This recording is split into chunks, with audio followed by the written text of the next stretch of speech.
Hello and welcome back to Walk the Cinema podcast. Today we're doing another host's favorite episode, so we're going to be talking about two movies each that we really enjoy and wanted to show each other, or at least wanted to talk about here on the podcast. So we're just going to go ahead and get into that. Are you ready? Yeah. All right.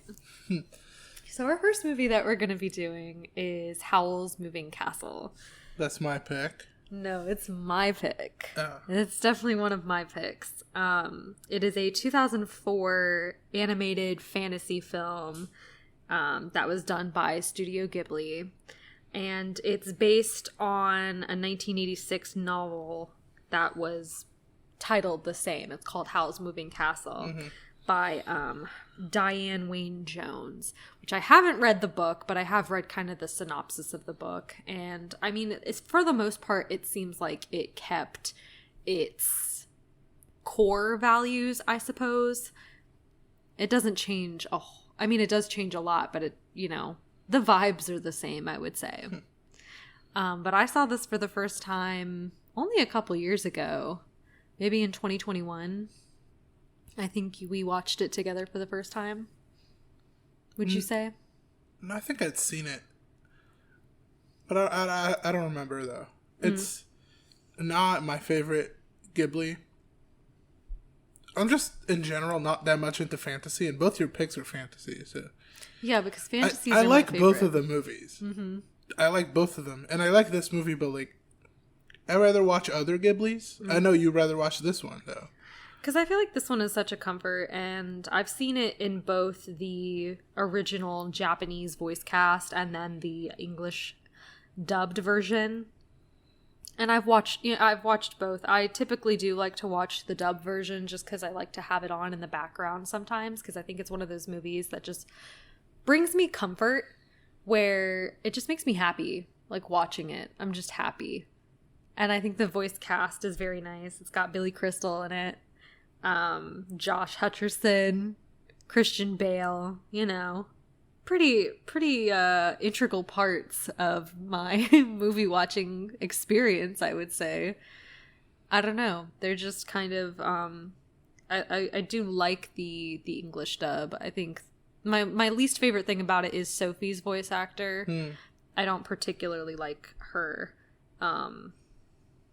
voice for the character, but I mean, that's just kind of me being a nitpicky person. I think that this is probably one of my favorite Studio Ghibli movies. I know that you would disagree. No, I like it. Again, it's just kind of I don't go for this type of, because this is the most heavily fantasy elements. Yeah, I mean, they're all fantasy, obviously. But this one, it just feels like it's the most traditionally fantastical film. I just don't love those type of elements. There's magic and witches and wizards and potions and... It's the potions for me. Is it? No. And curses. That's part of the the curse is a big driving point. Yeah, that's the reason why we have the stories, these curses. And at least in the movie, the central plot is kind of about this war that's going on, and Howl is basically on both different sides of the war. He pretends he's a wizard on one side, and he pretends he's another wizard on a different side. And it's kind of just, it is a critique on war that nobody necessarily wants it, and it just causes destruction, pain, and bad vibes. But I don't know, it's got time travel in the movie. It doesn't teleportation kind of, because the door opens to different places on Earth. It's got a demon, a fire demon, which is Calcifer. An enchanted fire demon. He's a good character. He's funny. And it's so cute. And the little apprentice that Howl has is adorable. He's just a little guy. I think this movie infantilizes more the characters than the book does. They're more adult in the book. Right? From what I know. Yeah, from what I know also. Well, I think Sophie's still 18 in the book, but the Markle character isn't his name. I don't think his name is Markle in the book. He's 15 in the book, but he's like a child in this book. Yeah, or in this movie. He's a very young child, which is a little confusing. Like this young child just working for this wizard. I guess in the wizard world, it's like an apprenticeship. Yeah, there's no child labor laws. Right. I don't know. I just find it like so nice, and like there's just so many different lines that like in this movie that I feel like people are like, oh, this is nice. It does feel like this film is for the girlies. Yeah, I feel like it's more well liked than I would have thought. Like when I first watched it, of course it's liked because it's a Studio Ghibli and they're all liked, really, realistically. And this is one of the big name ones. Let's say it's the Spirited Away and My Neighbor Totoro, or like the top 3. But I feel like this is, in some parts, maybe the girly parts of the world, this is more liked than even Spirited Away, which is an Oscar winner. Yeah, I think that this one just has, I mean, it has everything that I like to read and watch. I think this is my favorite type of film and media, I would say. I like fantasy and I like romance. So this is kind of like a nice little fantasy romance, you know, where Howl and Sophie fall in love. There's a curse that, you know, that keeps them apart, kind of. Maybe it's the romance that makes it less special for me than like Spirited Away or My Neighbor Totoro, because those are not romantic. They're still fantasies, though. But I don't know. This one feels too much like, I guess it's the boy in me speaking, but could be. It feels too girly. I just think that there's so many like little like parts of it that I think makes at least like the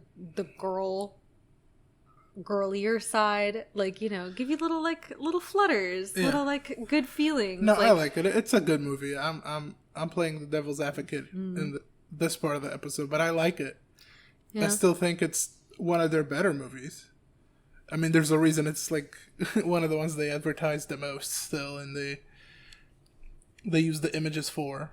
But I think it doesn't have the iconic images of My Neighbor Totoro or Spirited Away. But that's my opinion. Yeah, that's fair enough. I still think it's very good.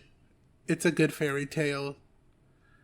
Yeah, I think that I really just like the fairy tale aspect of it. It kind of feels like it's not necessarily like a Beauty and the Beast type thing, but it does kind of have those elements of like someone is cursed to not look how they actually look, and like she has to kind of, the way to break the spell on Sophie is she has to kind of learn to accept herself and love herself, kind of. Yeah, it's a good message. I mean, the thing with the Ghibli movies, they're always for kids, but they also work really well for adults in a way that like DreamWorks movies don't.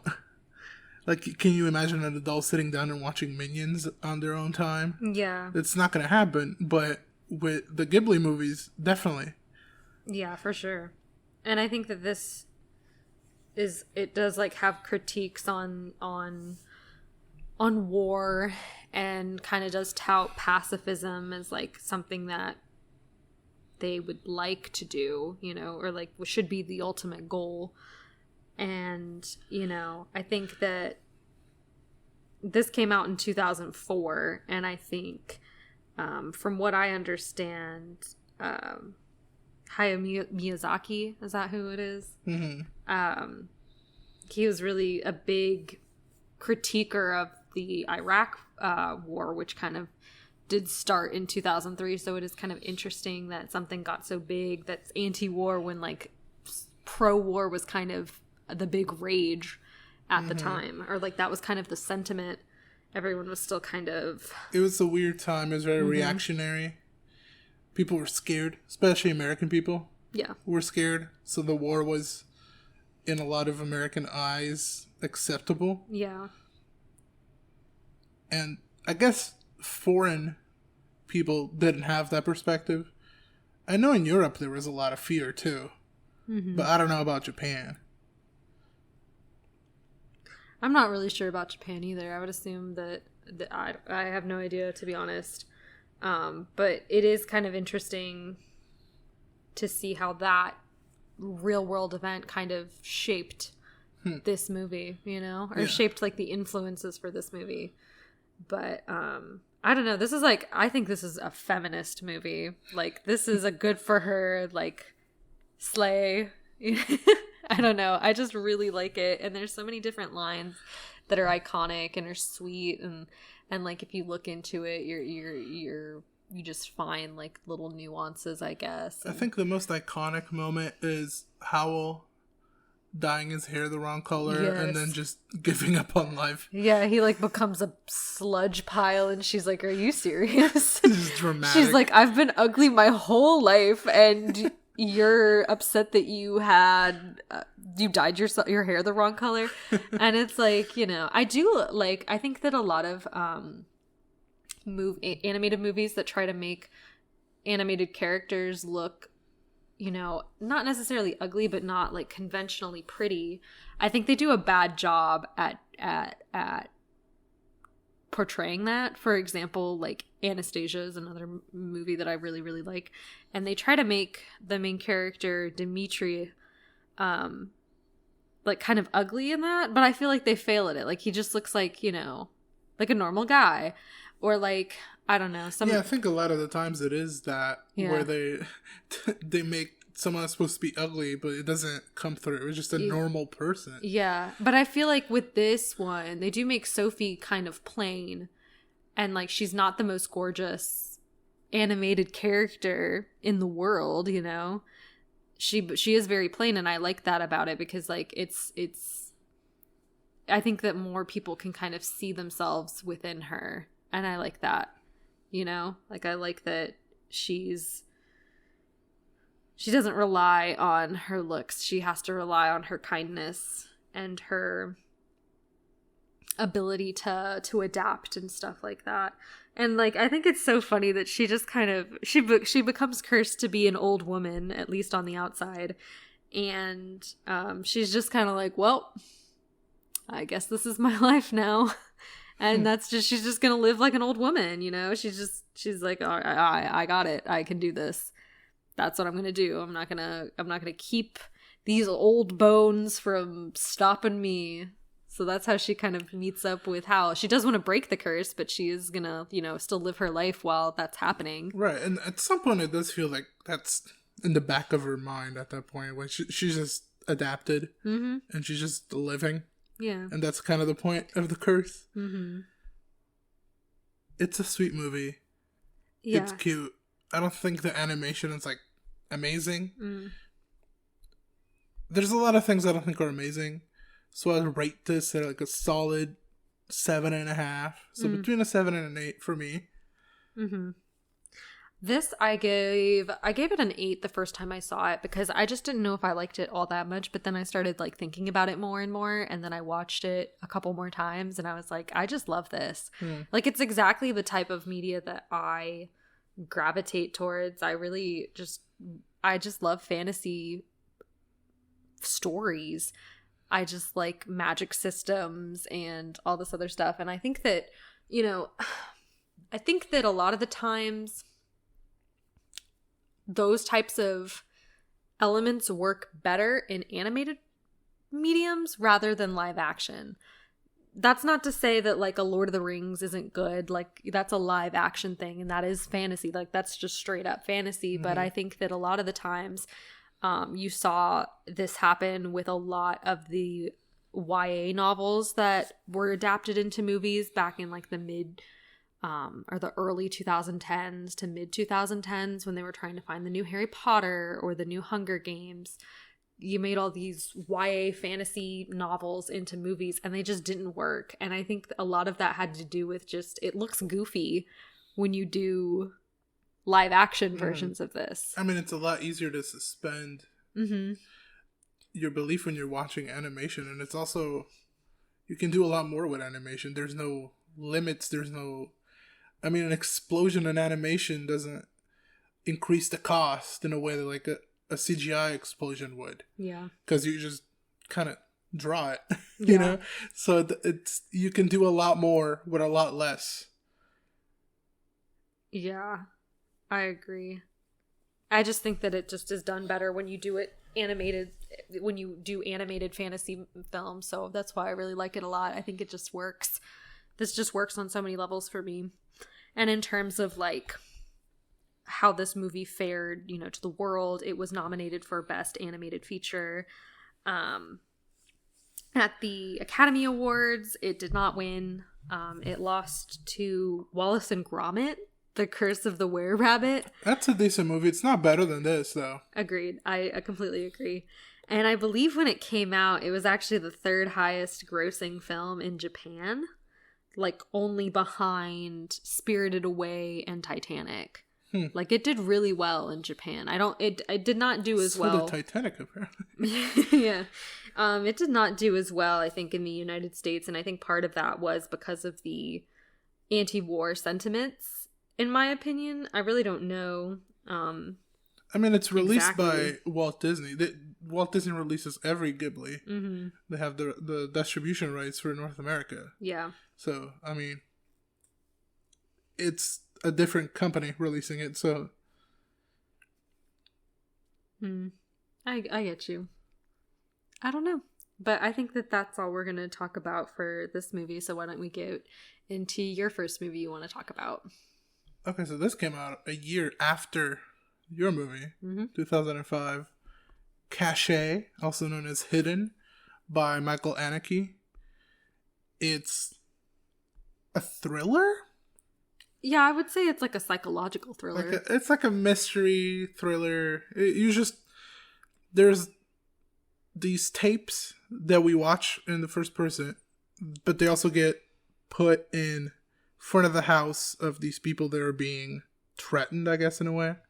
They're being like trailed, watched, so recorded. Yeah, it's just a recording of the outside of their house, and we watch it too. So I think that immediately puts you in the mood of like, you're very much part of this story. Mm-hmm. Because you're watching it develop the same way the characters are. They're watching exactly the same clip you're watching. Which is, Haneke breaks the fourth wall quite often. Mm-hmm. He does that in Funny Games. It's actually like one of the most notorious moments of any of his movies is the fourth wall break in Funny Games. Mm-hmm. And in this, he might break the fourth wall with the ending. Or wink at us with the ending, but I'll get there when we get there. Mm-hmm. I just really like this movie. It's really suspenseful. And you can tell that it's deeper than its surface. You can tell that it's critiquing something and it's not just doing random things for the sake of it. Yeah, because there is like a historical background on this movie. Right. That kind of, I had no idea what this historical event was, because you don't learn about that here in America and like the American school system.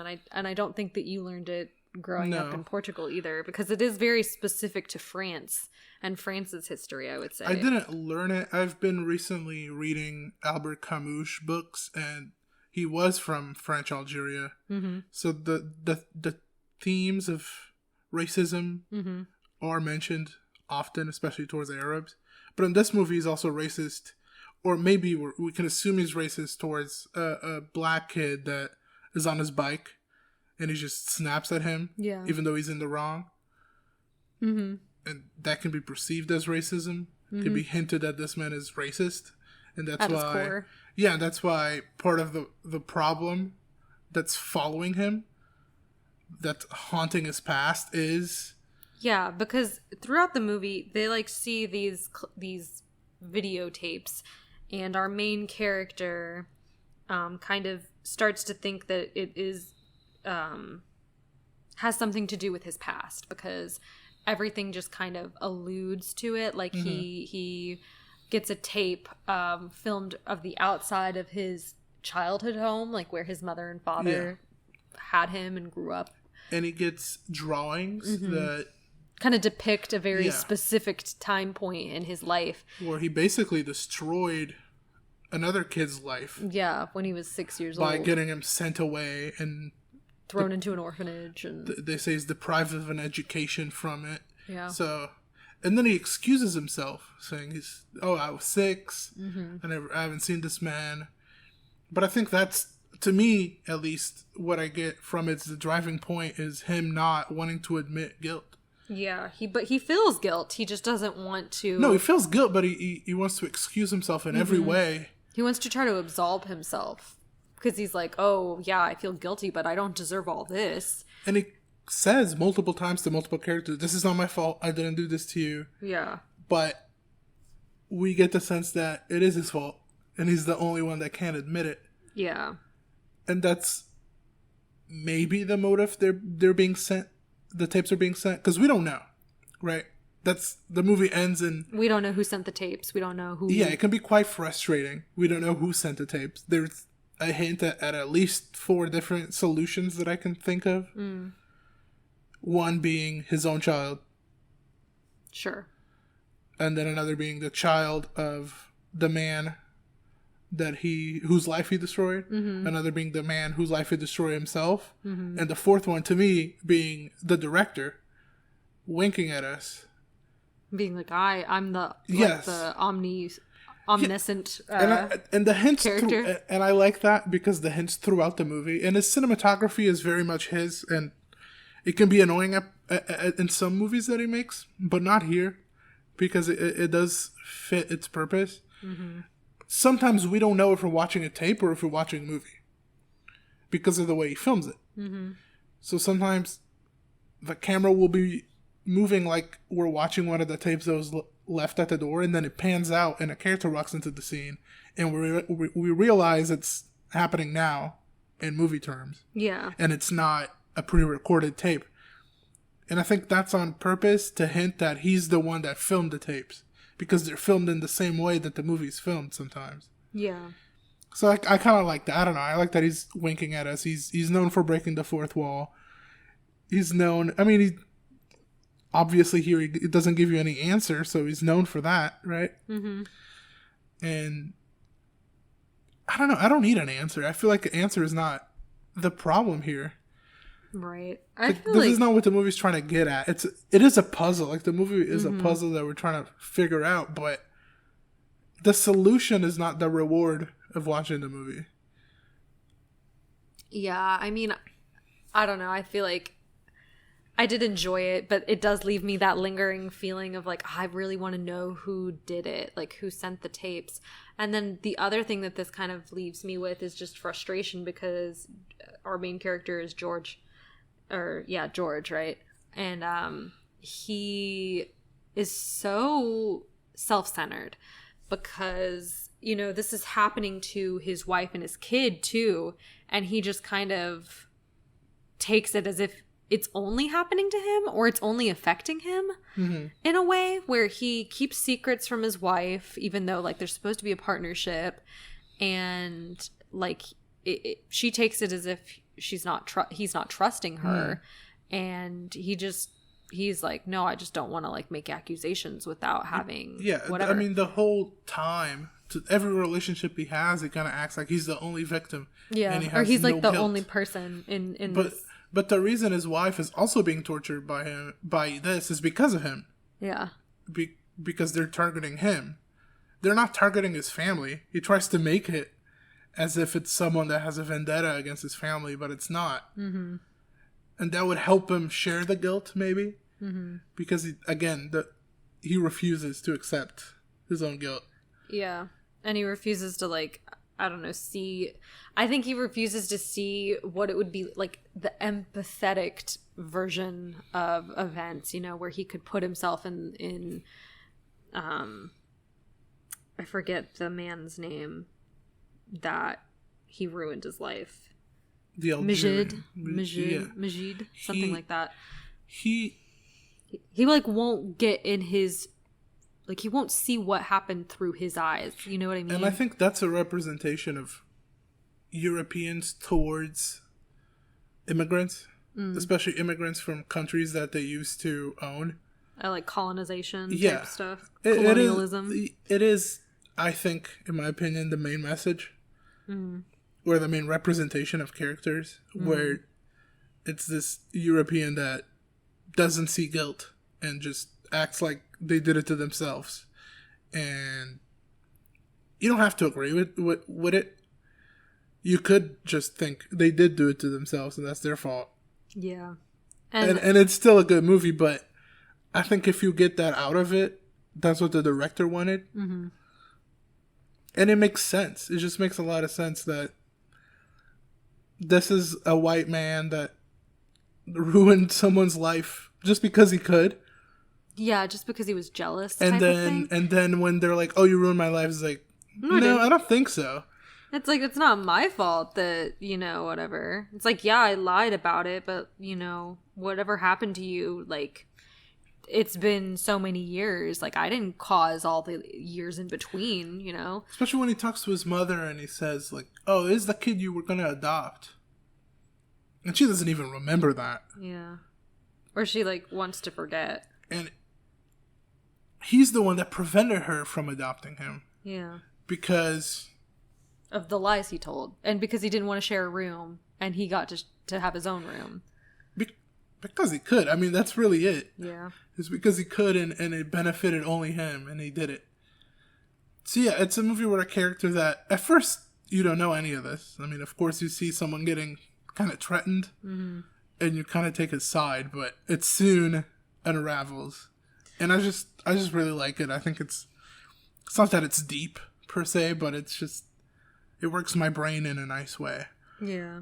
I just think it's kind of interesting to, like, see the historical background of it, because, like, if you look at what this film is, it's kind of being interpreted as an allegory about collective guilt and then kind of this collective memory, and then under the guise of, like, the France Algerian war that occurred. And so, like, this talks about an event that happened in, like, the 60s where it was called the Seine, that river.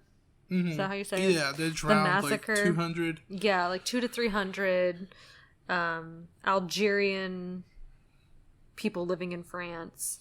And,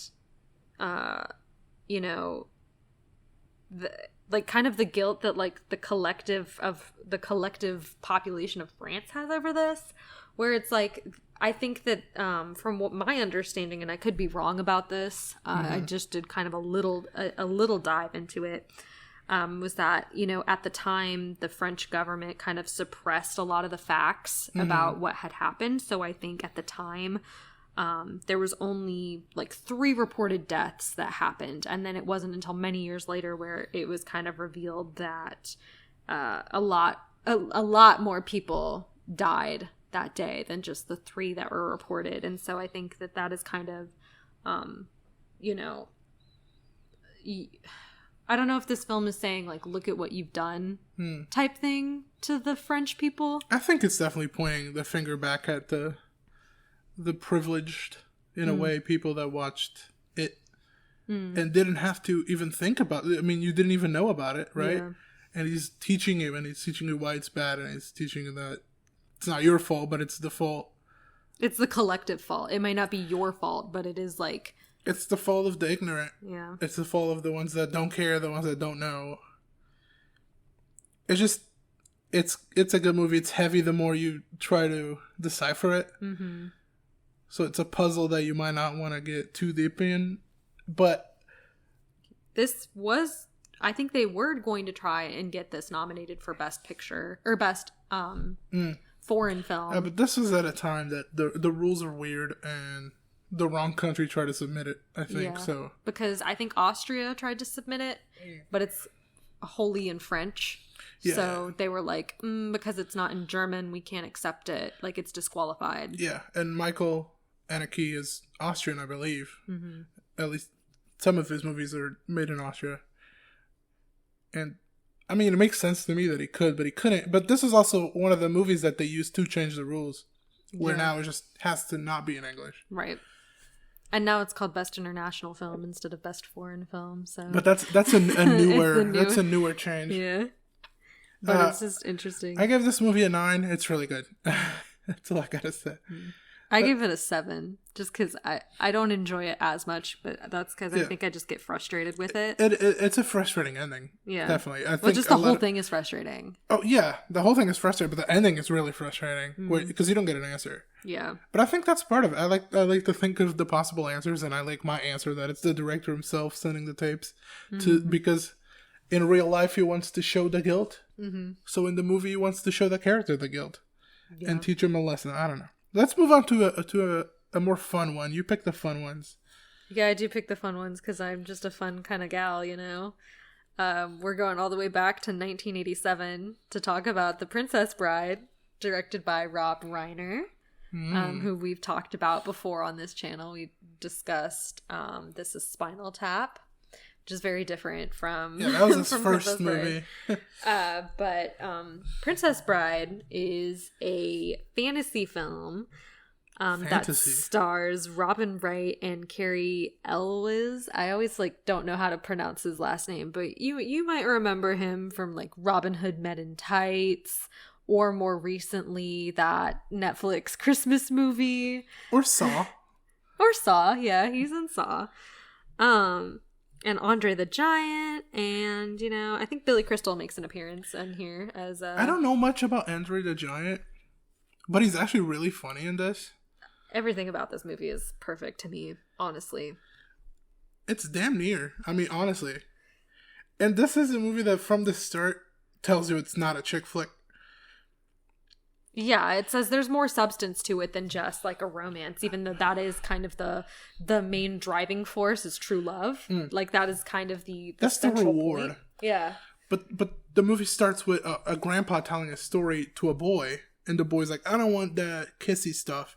Mm-hmm. And the grandpa proves to him that this is not just for girls. Mm-hmm. And I like that a lot. Yeah. Because I don't like to label stuff as chick flicks. Right. But this could so easily be labeled as that because there's a princess and there's true love. Yeah. And just seeing those words, oh, that's a chick flick. I don't want to watch that. Yeah. But it's so good and so funny. Yeah, I agree. And it's, there is a book that it was adapted from that was published in, I think, 1973. It's the same, has the same name. I have it. I haven't read it. That's been on my bucket list for a long time, but I have such a history with this movie that I think it's always going to be one of my favorites, even if it wasn't even if it wasn't as good as it is, I probably would still enjoy it. I enjoy immensely. It more the more I watch it, to be honest. At first I was like, this is pretty okay. I see the hype. I never thought this was bad whatsoever. Mm-hmm. But now I'm like, I love it. Yeah. And I think I saw it a lot growing up because, coming from a divorced household where dad's house only had 5 movies to watch and 2 of them were just SpongeBob episodes that he recorded on his VCR. This was one of the movies that I just watched all the time growing up, and it just reminds me of being young, being, hanging out with my dad, being a kid on the weekends, and just having just a good time. It was just something that I really could not get tired of. It was one of those movies where I just could watch and watch and watch, and it's always, it's always been there. For me, I've never been alive where this movie didn't exist. And I think part of why you still enjoy it is all the technical aspects being so good. Because you can enjoy it as a kid if it's really badly shot or the choreography isn't good. But as an adult, you couldn't look past that. Or you could, but maybe you wouldn't say you love it. But the cinematography is so good. And the sets are so just they're perfect. Simplistic, but they're not... They work so well. They work well, yeah. They work with your imagination, and you could imagine the rest of the world just by looking at the small segments that they're showing you. And then, of course, there's the sword choreography, which is second to none. Yeah, it's beautiful. And it is... literally has the best sword fighting scene in any movie, period. And there's multiple times where, you have your Inigo Montoya, who has probably one of the most iconic lines in movie history. My name is Inigo Montoya, you killed my father, prepare to die. And that's another beautiful thing I love. The side characters don't feel like side characters because they're so fulfilled. Yeah, they're like full body characters. Because with Inigo Martinez, he starts as a villain for hire. Mm-hmm. And then he's like a very respectful swordsman. Yeah, where he's like, they duel so respectfully mm-hmm. that Wesley at the end of the fight is like, I can't kill you. That's like killing a... Right. Or like, that's destroying, a work of art. Like, I can't, And then he becomes a drunkard. Mm-hmm. And then he snaps out of it, and now he's the hero. And then he has his moment of retaliation against the man that killed his father, and it's so perfect the way he almost doesn't do it, but then he pulls through and does it. Yeah. And then at the very end, he becomes the new pirate. Yeah. That's going to rule the seas. Yes. It's just so good. It's such a complete circle. Story, too. Like, I love Inigo Montoya's, like, whole character arc and, like, just the lines that he says and just the sadness that you feel even though you don't see, like, his backstory, you just hear it from him.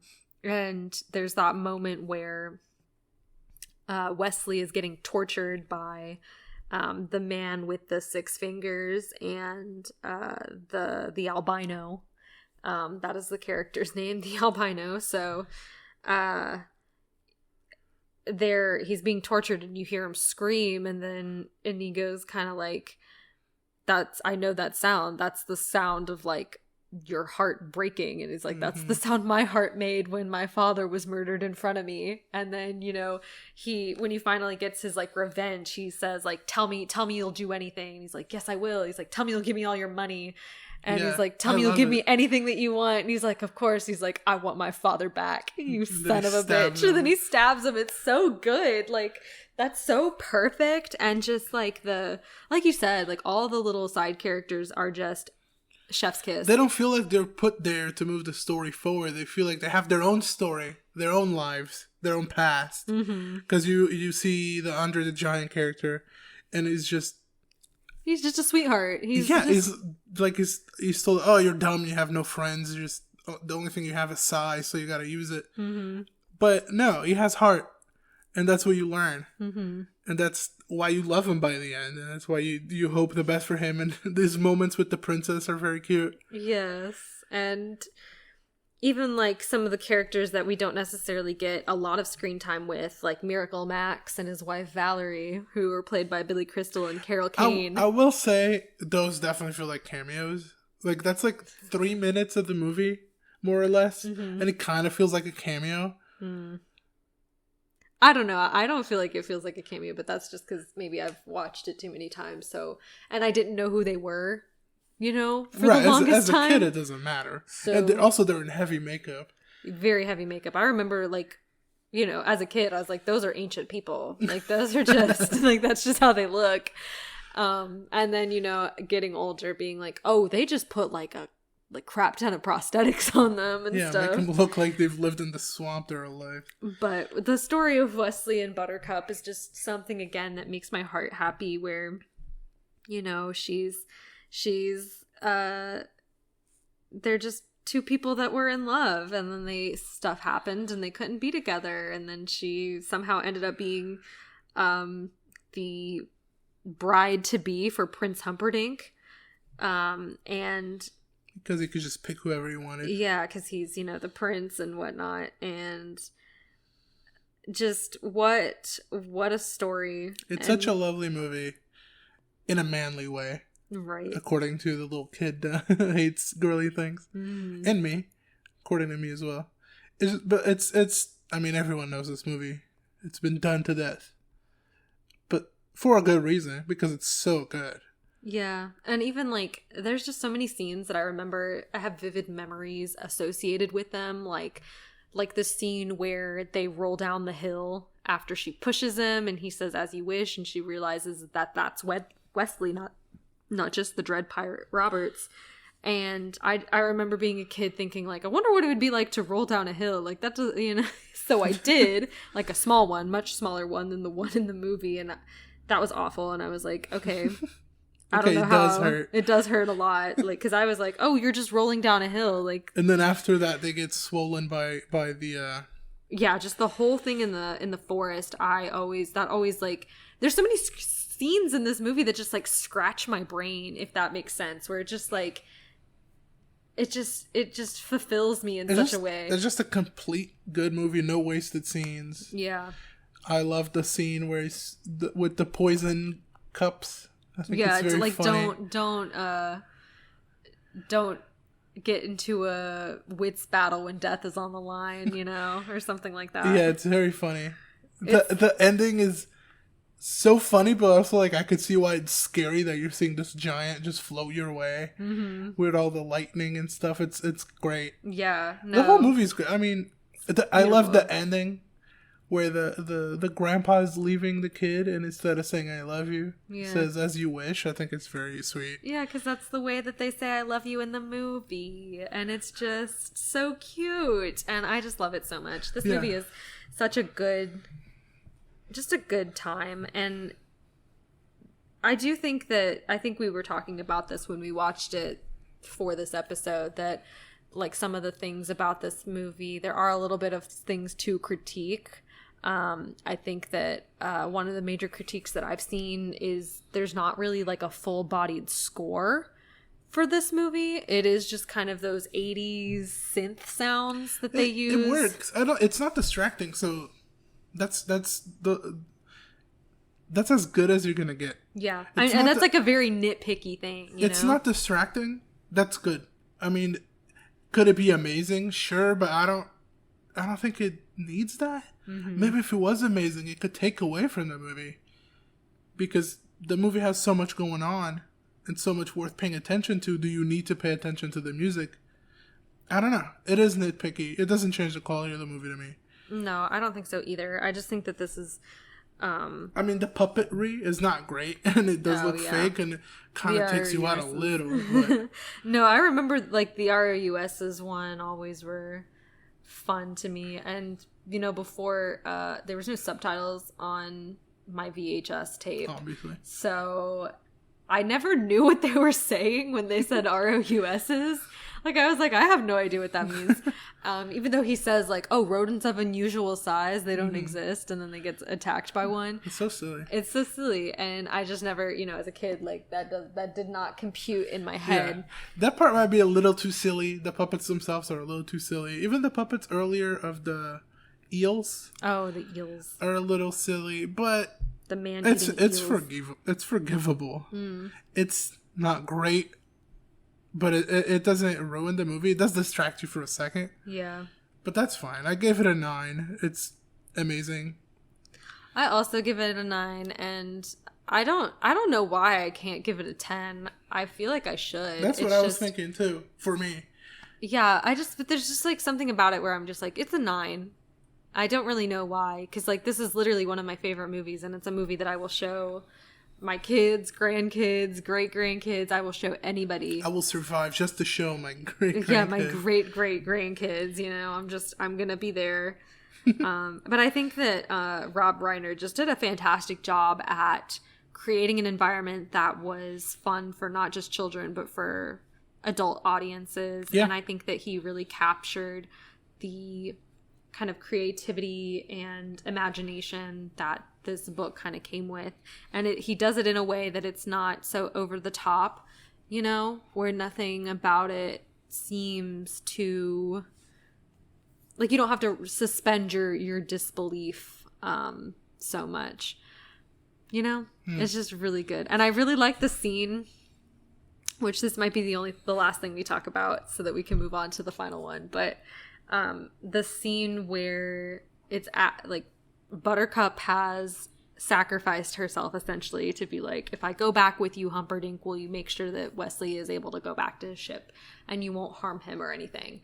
And it's kind of like a dream sequence where she dreams that she has married Humperdinck, and then the old, like, crone woman starts yelling at her that she's like the queen of slime and the queen of filth, and that she threw away her true love, and like but before, you know, it gets to that point where you realize it's just a dream, I just remember like my heart being like, no, she married him.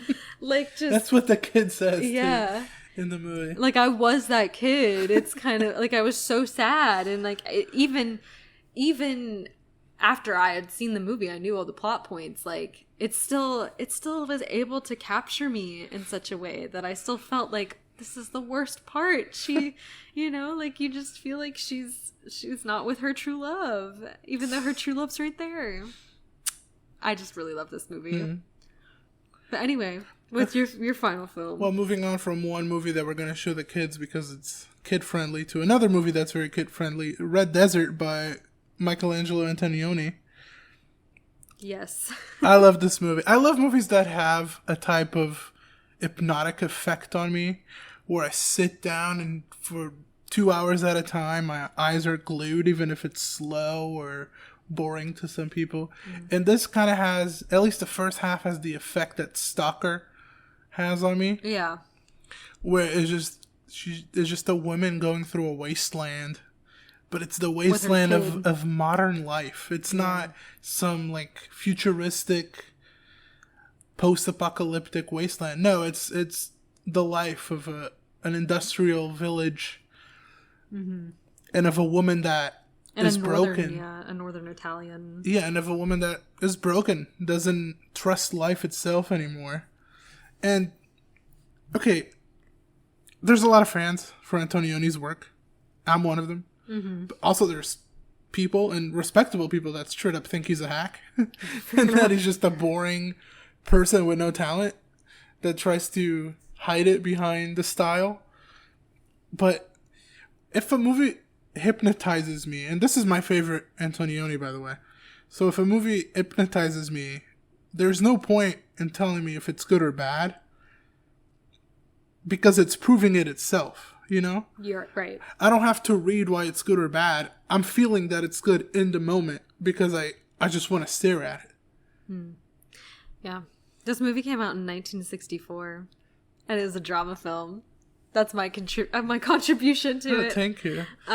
No, but I do agree that this film does kind of give me Stalker vibes, which I really did like Stalker. But then it kind of deviates in a way where it's just kind of more sad. I don't know. I feel it is sad. It's just straight up sad. It's about a woman that's losing it.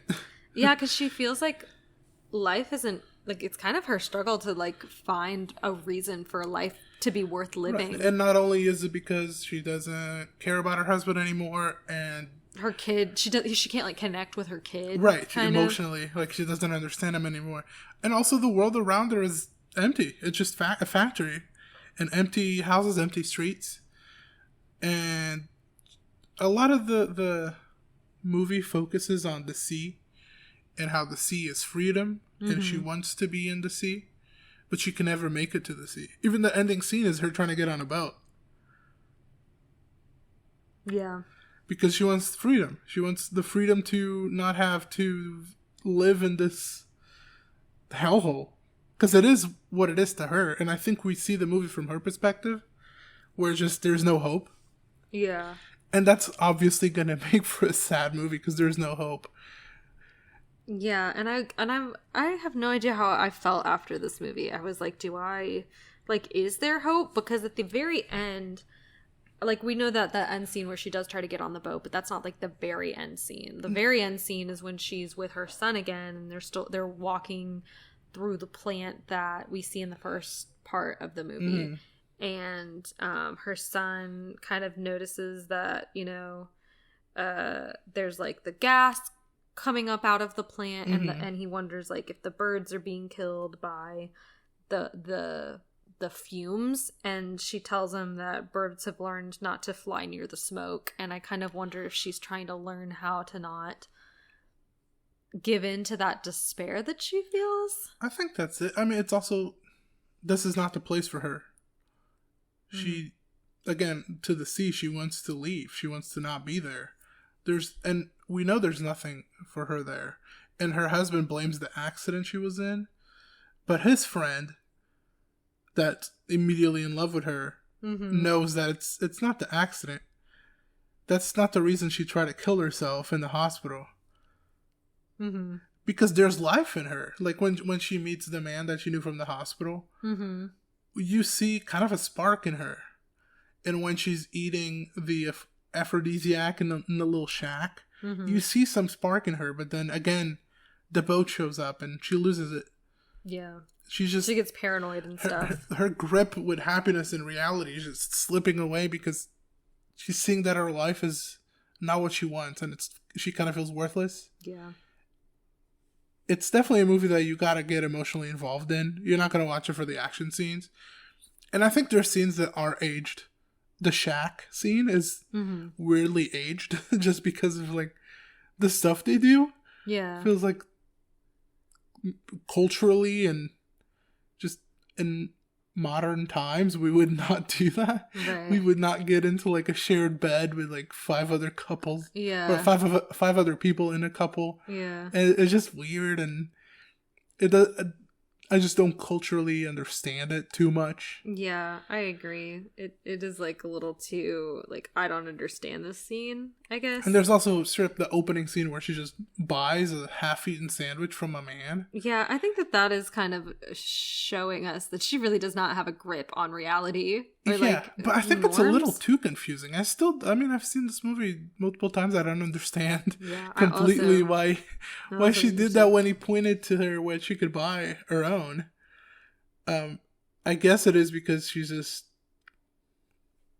I don't know. I don't know either. She's losing it. It's the best I have. It is like a very thought-provoking scene, I would say.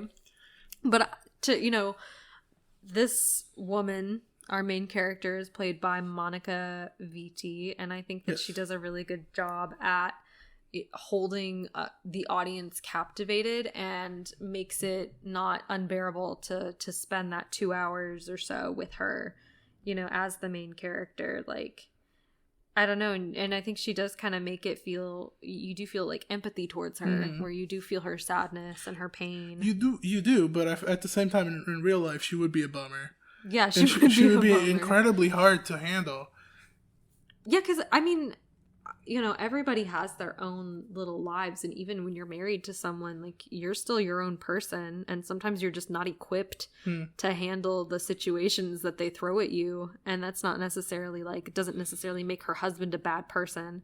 It doesn't necessarily make him... She married him because he was successful. Yeah. And then now it's his success that keeps him away from her emotionally. And there's this man visiting that's a lot more tender towards her, and that she doesn't love him. She just likes that he's like there. She likes being understood to some extent, and she likes playing this little game of the tortured soul. Yeah, but she is a tortured soul, so it makes sense that she would play the tortured soul. Yeah, and Corrado Zeller is that character, the husband's friend, and he's played by Richard Harris. And so for all of you Harry Potter fanatics out there, he played the Albus Dumbledore in the first 2 Harry Potter movies before he passed. So that's kind of a fun fact. I was like, oh my god, that's Albus Dumbledore, the original Albus Dumbledore. So that was kind of a cute little... He already looked old in this. That's the funny... that was the funny part, where he doesn't look old. He just he looks like he looks 60s middle age. People that were middle aged in the 60s, they looked old. They dressed old. Their hairstyles were old. I suppose so, but I just thought that was like a fun little, like, oh, look at you, you're here. Wasn't expecting that, because like this movie was not on my radar like at all. No, I forced you to watch it. Yeah, 100%. Which is the point of this. I feel like and I feel like I say that a lot on this podcast. I mean, it's the point of the host favorites is to make each other watch their favorites. You just happen to pick movies I also like already, so yeah. This movie did make me, like, I don't know, I did enjoy it. I did enjoy my time. It does have, I understand people not liking this easily. I mean, easily this can feel empty and worthless to a lot of people. Yeah. And that's fine. I mean, because it's kind of empty on the surface. Yeah. And that's fine, especially if you're consuming movies as entertainment. This is not it. Yeah. This is not for entertainment purposes. No, I take this as like, I've been into books lately, and we both have, honestly. We've been reading a lot more as well as consuming movies, but I'd say that the way I classify books and movies now is like there's movies and books that are just there to entertain you, for you to have a good time, and then there's ones that are there to make a statement, that are there to make you feel stuff that you maybe not want to feel, or like makes you take a look at things that you might not necessarily like want to understand, you know? And I think that is more like this. Like, it's more of like a literary work, you know? It's just, I like it. Again, it hypnotizes me. I love movies that hypnotize me. The last episode we did of Host Favorites, I talked about Phantom Thread, and why I like it so much is its hypnotic effect on me, where I just, time stops and the movie is the only thing that exists. Because I'm not above anyone else, where like some movies I'm just okay with, so I'm on my phone and I'll play it around a Tetris on my phone when it gets a little boring. Yeah. But not with this, and not with Phantom Thread. So yeah, I will say, like, the movies that I kind of talked about, I will just kind of play them on in the background while I'm doing stuff, because I've seen them 100 times at this point. That has its own place too. I mean, there's nothing wrong with that. Sometimes you gotta be happy and entertained, and I was on my phone during Princess Bride, and I talked so many good things about it. More good things. I like that movie better than this one, honestly. I mean, I rated this an 8 out of 10. Yeah, that's fair enough. I think I rated this one an 8 out of 10 too, I believe. Maybe it was a 7 out of 10. It was a 7 out of 10. Which maybe I should remember, like, what I rated it. Just sometimes I just rate things based on the vibe that I get afterwards. But, I mean, it was good. It was entertaining. I did like it. I liked it more than I thought I would. I liked both the movies that you picked for this. Thank you. This episode more than I thought I would. I'll make it harder for you next time. Oh gosh, we'll see how that goes. I'll try to come up with some movies that I think are hard hitting. Maybe we'll see. I'm here for a good time, you know? I'm not here to feel sad. I'm here to feel... Yeah. Like, the saddest emotion that I want to feel is kind of like that melancholy feeling, where it's like a bittersweet feeling, where it's not necessarily like, I don't want to be gutted, even though some of my favorite movies do have like some gut-wrenching moments. You know what else would be gut-wrenching? If the people listening wouldn't subscribe on YouTube and rate us on Spotify and Apple Podcast. So true. So they could get the next episode to come out, and maybe the next Host Favorites eventually, and discover what movies we force each other to watch. Yeah. Good way to end the podcast. But we will see you guys next time. And like you said, don't forget to subscribe, like, and, reach out if you want to.